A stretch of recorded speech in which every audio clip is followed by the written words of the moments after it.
Bismillahirrahmanirrahim. Alhamdulillah wassalatu wassalamu ala Rasulillah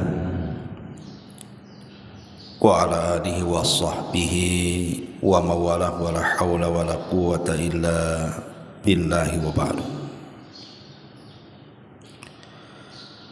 Alhamdulillah, segala puja dan puji hanya milik Allah subhanahu wa ta'ala. Salawat dan juga salam tahdiahkan kepada Rasul kita Nabi besar Muhammad sallallahu alaihi wa ala alihi wasallam. Alhamdulillah, subuh kali ini kita bisa duduk untuk melaksanakan kewajiban Allah subhanahu wa ta'ala, salat subuh berjamaah. Kemudian dilanjutkan dengan kajian pagi. Dan tema di pagi hari ini kita akan membahas tentang 15 perkara atau 15 amalan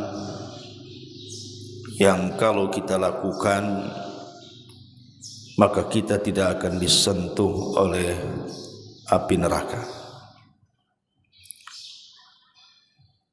Tentu ini perkara yang sangat penting sekali karena kaitannya dengan akhirat. Dalam doa yang selalu diajarkan Nabi sallallahu alaihi wasallam, bahkan dicantumkan dalam Al-Qur'an, kita senantiasa diingatkan dengan doa Rabbana atina fid dunya hasanah wa fil akhirati hasanah wa qina adzabannar. Ya Allah, berikan kepada kami dunia yang baik, akhirat yang baik, dan jauhkan kami dari azab neraka. Karena tidak ada yang sanggup bertahan di neraka walaupun hanya sekejap saja. Makanya ada hadis yang cukup panjang ketika ada manusia yang paling nikmat yang pernah hidup di dunia, tapi Allah takdirkan dia termasuk penduduk neraka. Kemudian Allah celupkan satu kali celupan di neraka. Kemudian Allah bertanya kepadanya, apakah lewat kepadamu walaupun sekejap dari kenikmatan? Maka dia mengatakan, tidak ya Rabb. Satu kali celupan ke neraka itu melupakan seluruh kenikmatan yang pernah dia lakukan. Padahal kalau orang pernah senang kemudian jatuh miskin, terkadang waktu miskin itu dia masih terkenang bagaimana dulu dia pernah kaya, pernah punya kendaraan, pernah punya rumah, pernah punya jabatan, masihlah teringat tuh. Tapi kalau orang dimasukkan ke neraka itu melupakan semuanya, seolah-olah dia tidak pernah hidup. Karena dahsyatnya neraka itu. Makanya ada amalan-amalan yang kemudian dianjurkan dalam Islam.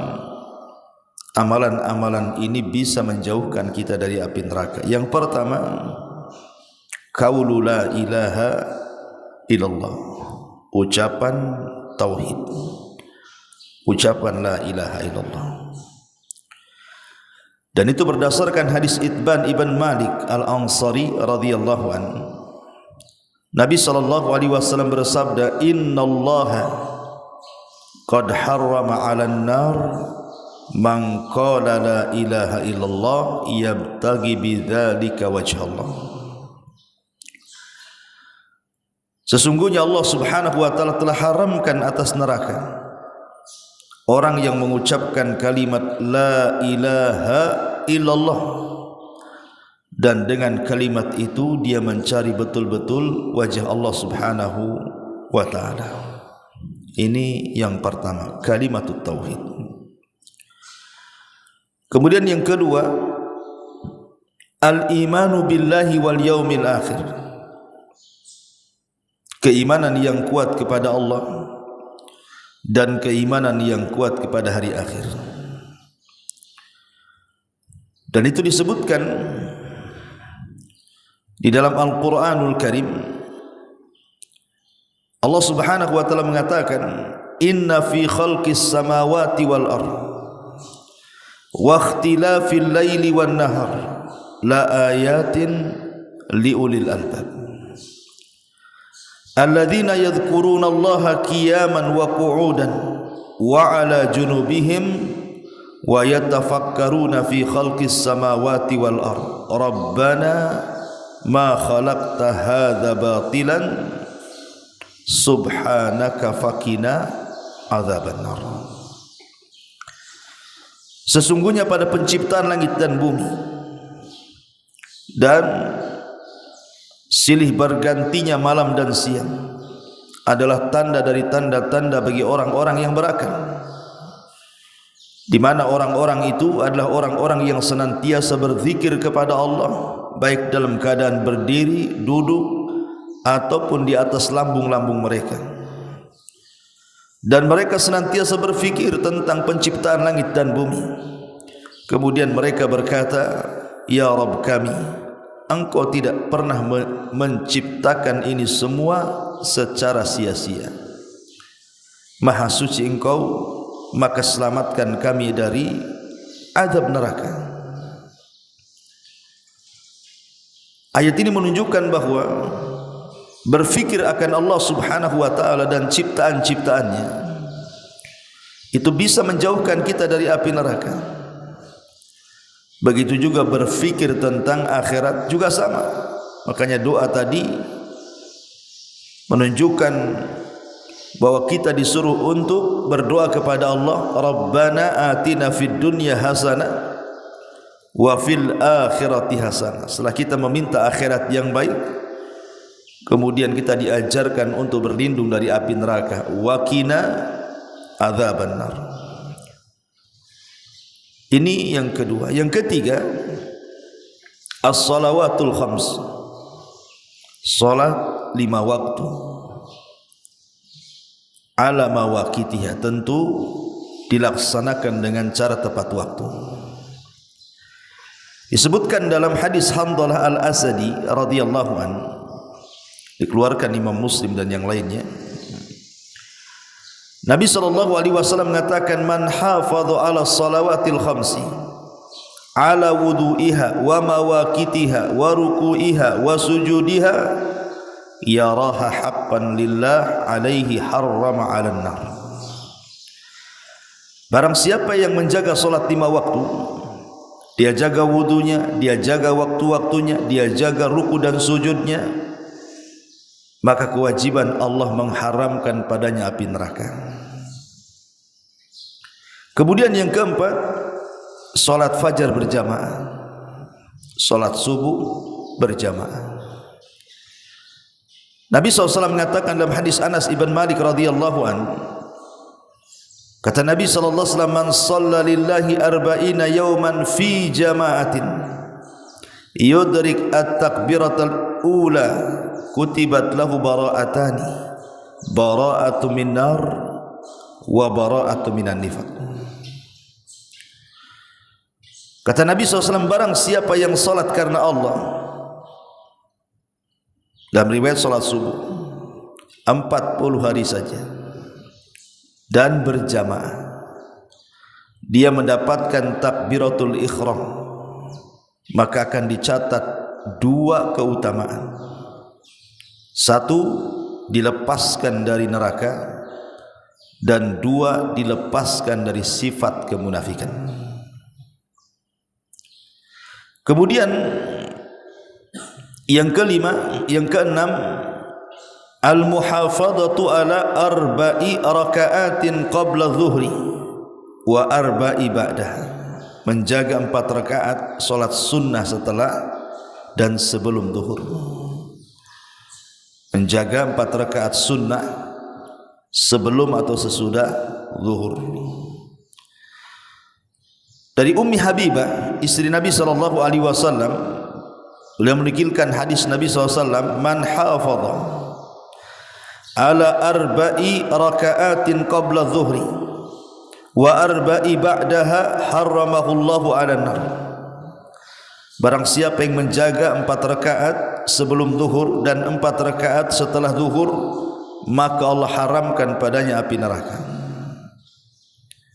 Kemudian yang nomor 7, salatu 12 rakaatan, menjaga 12 rakaat salat sunnah atau disebut dengan salat rawatib. Dia jaga salat rawatib.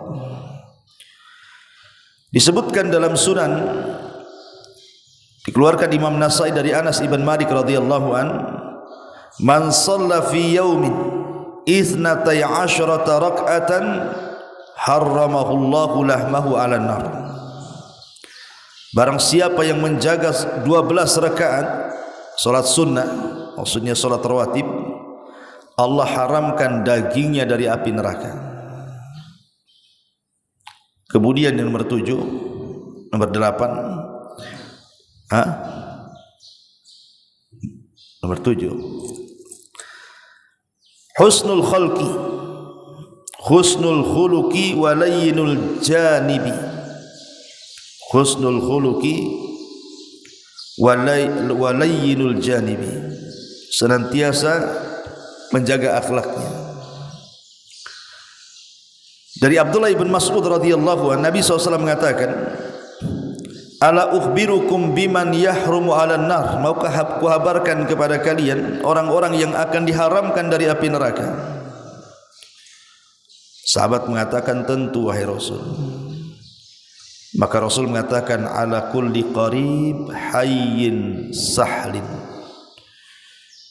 dia pun memiliki akhlak yang mudah, akhlak yang lembut terhadap orang-orang dekatnya. Kemudian yang nomor 8, salat asar di awal waktunya. Disebutkan dalam Sahih Muslim dari Ibni Umar, dari bapaknya, Nabi mengatakan, la yalijun nar man shalla qabla tulu'i syamsi wa qabla ghurubiha. Tidak akan disentuh api neraka orang yang salat sebelum terbit matahari, maksudnya subuh, wa qabla ghurubiha, dan sebelum terbenam matahari, maksudnya salat asar. Jadi siapa yang salat subuh tepat waktu dan salat asar tepat waktu, maka akan dijauhkan dari api neraka. Yang ke-9, taghbir al-qadami fi sabilillah, semata-mata hanya menebarkan debu ketika jihad, maka itu sudah cukup bagi dia dijauhkan dari api neraka. Jadi kalau kita terlibat dalam jihad di jalan Allah, kemudian kaki kita atau mungkin kaki kuda kita atau kaki kendaraan kita itu sampai mengepulkan debu, itu sudah cukup bagi dia untuk dijauhkan api neraka. Dalam sebuah hadis yang dikeluarkan oleh Imam Bukhari, Nabi mengatakan, manigh barrat qadamahu fi sabilillah harramahu Allahu 'alan nar. Barang siapa yang melumuri kedua kakinya di jalan Allah dengan debu, maka Allah Subhanahu wa taala akan jauhkan padanya dari api neraka. Kemudian yang nomor 10, yang nomor 10 adalah memperbanyak sujud. Dan sujud ini mencakup sujud salat, sujud di luar salat, kan itu namanya sujud, kan banyak, ada sujud tilawah, ada sujud syukur, ada sujud dalam salat sahwi, dan begitu seterusnya. Nabi mengatakan, haramallahu 'alan nar an ta'kula athara sujud. Allah haramkan di neraka, di mana neraka tidak mungkin memakan bekas-bekas sujud orang. Kemudian yang nomor 11, zikrullah wa tauhiduhu indal maut, mengingat Allah dan mentauhidkan Allah saat menjelang kematiannya. Sebutkan dalam hadis Abi Hurairah radhiyallahu an dan Abi Sa'id Al-Khudri radhiyallahu an bahwa keduanya pernah menyaksikan Nabi sallallahu alaihi wasallam bersabda, "Idza qala al-'abdu la ilaha illallah wallahu akbar." Apabila seorang hamba mengucapkan la ilaha illallah Allahu akbar, maka Allah akan berkata, "Shadaqa 'abdi, hambaku telah benar. La ilaha illa ana wa ana akbar." Karena saya tidak ada sembahan yang berhak disembah kecuali saya, dan saya adalah akbar, kata Allah. Wa idza qala al-'abdu, dan apabila seorang hamba mengatakan la ilaha illallah wahdah, tidak ada sembahan yang berhak disembah kecuali Allah saja, maka Allah akan mengatakan, "Shadaqa 'abdi, hambaku telah benar. La ilaha illa ana wahdi." Karena saya adalah satu-satunya yang tidak berhak disembah kecuali saya. Wa idza qala la ilaha illallah la syarikalah, apabila seorang hamba mengatakan tidak ada sembahan yang berhak disembah kecuali Allah dan tidak ada sekutu baginya, maka Allah mengatakan, "Shadaqa 'abdi, hambaku telah benar. La ilaha illa ana wa la syarikali." Tidak ada sembahan yang berhak disembah kecuali saya dan saya tidak punya sekutu. Apabila seorang hamba mengatakan wa idza qala la ilaha illallah lahul mulku wa lahul hamdu, tidak ada sembahan yang berhak disembah kecuali Allah, bagi dia kekuasaan dan pujian, maka Allah mengatakan, "Shadaqa 'abdi, hambaku telah benar. La ilaha illa ana li al-mulku wa li al-hamdu." Karena tidak ada sembahan yang berhak disembah kecuali diriku, akulah pemilik kerajaan dan akulah pemilik pujian itu. Wa idza qala, dan apabila hamba mengatakan la ilaha illallah wa la haula wa la quwata illa billah, tidak ada sembahan yang berhak disembah kecuali Allah dan tidak ada daya dan upaya dan kekuatan kecuali Allah, maka Allah akan katakan, "Shadaqa 'abdi, hambaku telah benar. La ilaha illa ana wa la haula wa la quwata illa bi." Tidak ada sembahan yang berhak disembah kecuali saya dan tidak ada daya dan kekuatan kecuali semua milik saya. Kemudian Rasul mengatakan, "Man ruziqahunna inda mauti." Siapa yang ditakdirkan membaca kalimat-kalimat ini sebelum matinya, lam tamassahun nar, neraka tidak akan menyentuhnya. Kalau Allah takdirkan orang sedang ihtidar sakaratul maut itu dia bisa baca zikir ini, maka Rasul mengatakan dia tidak akan disentuh api neraka. Gimana caranya? Ya harus dihafal lah. Dia enggak dihafal mana bisa kan. Kemudian yang nomor 13, ghaddul basar, menundukkan pandangan.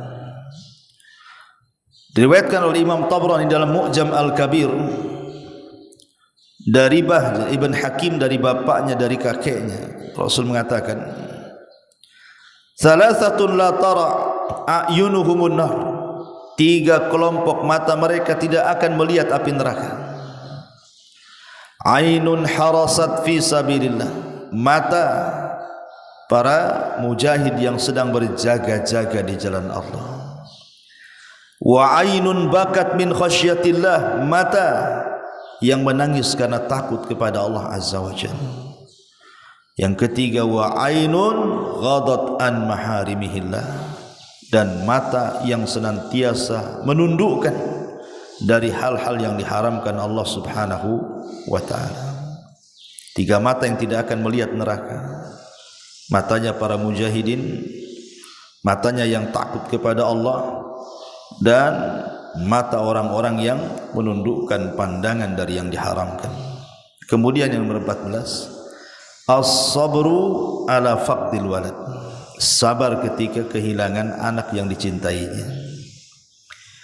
Dari Abi Hurairah radhiyallahu anhu, Nabi mengatakan, la yamutu li ahadin minal muslimin salasatun minal waladi fatamassahun nar illa tahillatal qasami. Seorang muslim yang mendapat kematian ketiga anaknya tidak akan disentuh api neraka kecuali sebatas pelaksanaan sumpah Allah saja. Artinya kalimat tahillatul qasam kecuali hanya sekedar melewati titian saja, karena titian kan di bawahnya neraka. Jadi orang yang punya anak tiga-tiganya mati pula, dia sabar mengharap pahala Allah, maka neraka tidak akan disentuh kecuali dia akan hanya sekedar melewati titian saja. Dan yang terakhir, secara umum ketaatan kepada Allah dan ketaatan kepada Rasulnya adalah penyebab besar orang itu dijauhkan dari api neraka. Dan itu disebutkan dalam surah An-Nisa ayat 13-14, wa man yuti'illaha wa rasulahu yudkhilhu jannatin tajri min tahtihal anhar khalidina fiha wa dhalikal fawzul azim. Wa man ya'sillaha wa rasulahu wa yata'adda hududahu yudkhilhu naran khalidan fiha wa lahu adzabun muhin. Siapa yang taat kepada Allah dan Rasulnya, maka dia akan dimasukkan ke dalam surga yang mengalir di bawahnya sungai-sungai dan dia kekal di dalamnya. Itulah keberuntungan yang besar. Tapi siapa yang bermaksiat kepada Allah dan Rasulnya, kemudian melintasi batasan-batasannya, maka dia akan dimasukkan ke neraka, dikekalkan di dalamnya, dan dia mendapatkan azab yang hina. Dan Rasul mengatakan, kullu ummati yadkhulunal jannah illa man aba. Setiap umatku akan masuk surga kecuali yang enggan. Sahabat bertanya, ya Rasulullah, wa man ya'ba? Rasul bodoh kali, siapa yang enggan masuk surga itu?